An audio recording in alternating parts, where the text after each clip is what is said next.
O mês de junho é reservado pela Igreja Católica à festa do Sagrado Coração de Jesus, uma devoção cristã antiga que remonta à era da Idade Média através de Santa Gertrude, mas que foi revivida e popularizada pela visionária francesa Santa Margarida Maria, e que desde o início teve uma conexão muito forte com a monarquia e com a causa monárquica em si.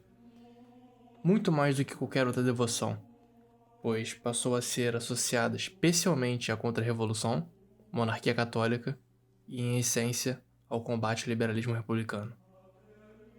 Quando Santa Margarida Maria teve as visões do Sagrado Coração de Jesus, ela recorreu ao rei Luís XIV da França, o Rei Sol, para pedir-lhe que ele colocasse a imagem ao centro do brasão de armas da França, alertando-o que, se o fizesse, a França sempre seria vitoriosa contra os inimigos da Igreja. Não se sabe se o rei fez pouco caso ao apelo da freira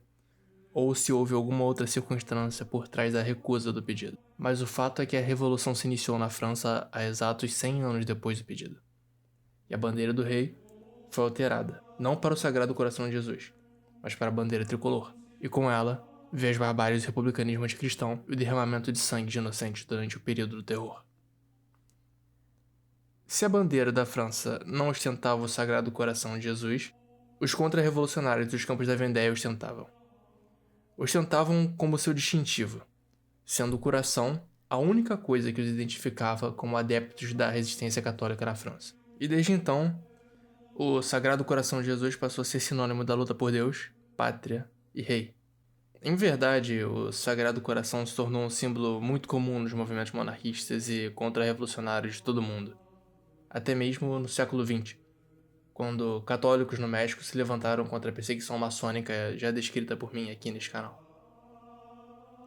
Para os cristeiros, o Sagrado Coração era um de seus símbolos mais proeminentes, e também foi extremamente difundido na Espanha, entre os monarquistas católicos, nas guerras carlistas e na Guerra Civil Espanhola, onde o coração estava em toda parte, em bandeiras, estandartes, distintivos e até mesmo esculpidos e pintados em fuzis. O apego ao Sagrado Coração de Jesus por nós católicos monarquistas, assim como os vendeanos, carlistas e cristeiros, que não lutavam essencialmente por um rei temporal, mas espiritual, ao terem Cristo Rei como seu grito de guerra, vem do reconhecimento de que o sucesso terreno parece uma possibilidade remota, mas a causa é sagrada, e a luta mais importante do que o próprio resultado. Devemos nos lembrar a todo instante que Cristo não demanda de nós a nossa vitória, mas a nossa luta. Sobretudo, o bom combate. E nunca lutar por aquilo que é mais fácil ou por aquilo que é viável, como muitos monarquistas parlamentares alegam. Mas devemos sempre lutar por aquilo que é certo. A solenidade do Sagrado Coração foi instituída pelo Beato Papa Pio IX, não apenas um grande defensor da monarquia e inimigo ferrenho do comunismo republicano e liberal, mas também foi o último monarca a reinar sobre os estados pontíficos antes de sua dissolução pelos revolucionários italianos e da assinatura do Tratado de Latrão com a Itália. A devoção ao Sagrado Coração, embora encorajada por muito tempo pelos jesuítas, foi particularmente enfatizada após a queda dos estados pontíficos,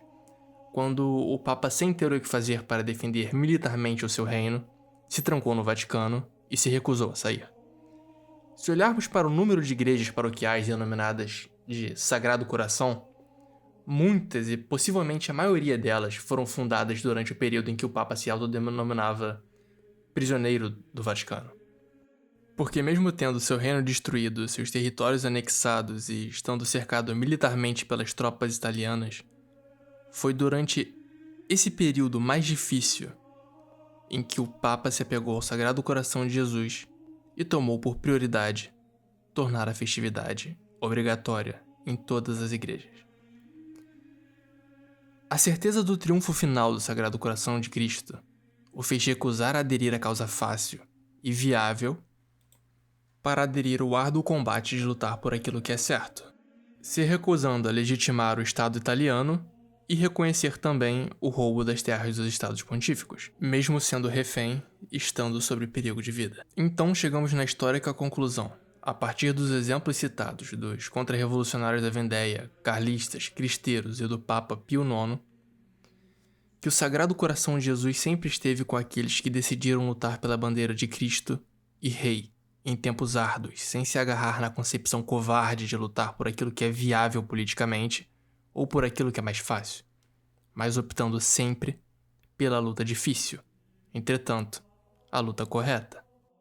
Também acho válido lembrar uma ocasião onde o Sagrado Coração de Jesus também esteve atrelado na guerra por uma monarquia católica.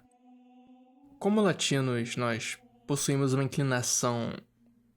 fundamentada até a nutrir um certo desprezo pela anglosfera e a presumir que tudo aquilo que venha dela seja um mau exemplo.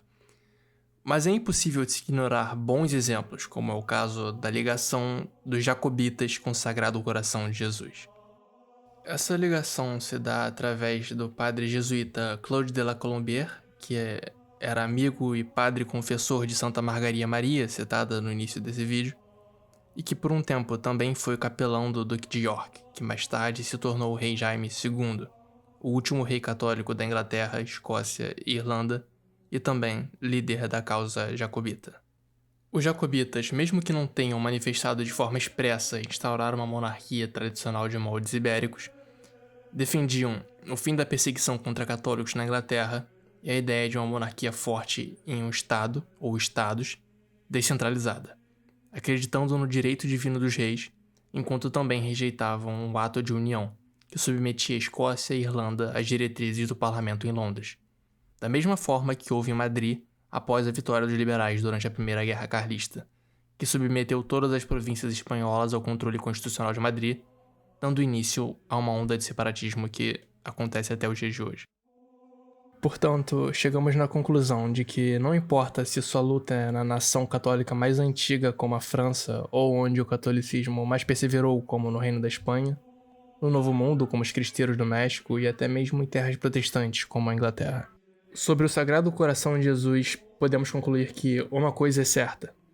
Não importa em qual lugar do mundo seja, aonde tiver católicos dispostos a lutar por Deus, pátria e rei, lá ele estará. Fiquem todos com Deus e viva junho, mês do Sagrado Coração de Jesus.